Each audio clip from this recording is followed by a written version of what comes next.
কুকুর আর কুমিরের ভিডিওটা দেখে কাঁপছে অনলাইন দুনিয়া। চোখের সামনে কুকুরটাকে টেনে নিয়ে গেল, মানুষ মজা নিল দেখিয়া। সবাই ভিডিও করতে ব্যস্ত, এই ভিডিও হবেই ভাইরাল। ফেসবুকে আপলোড দেওয়া মাত্রই হবে শুধু ডলার ইনকাম। আজকে মরলে কালকে 2 দিন সব রেখে যেতে হবে জগৎ সংসারে। আমরা মানুষের মতো দেখতে, কিন্তু সত্যিকারে মানুষ হব কবে? আসলে ভাই, বাগেরহাট যে ঘটনাটা ঘটছিল,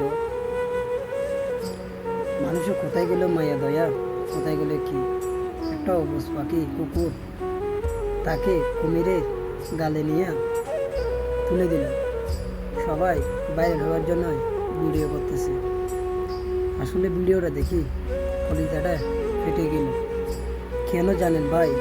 মানুষের কোথায় গেল মায়া দয়া, একটা অবুঝ পাখি কুকুর কি কার ক্ষতি করে, না কার বাতার হাত কারি নেয়, না কার কি ক্ষতি করে?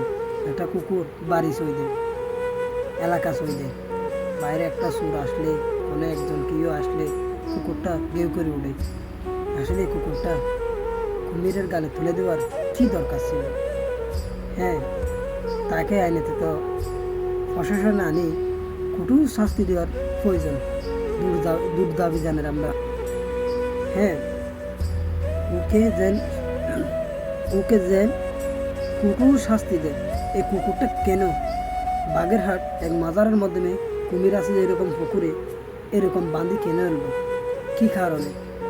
মানুষ কেন এত নিষ্ঠুর হয়ে যায় সেটা আমরা বুঝি না। হ্যাঁ, সবাই ভিডিওটা শেয়ার করে দেবেন, বেশি বেশি অন্যজনের দেখার জন্য সুযোগ করে দেবেন। এরকম কাজ আর কখনো আমরা দেখি নাই। হ্যাঁ, না দেখি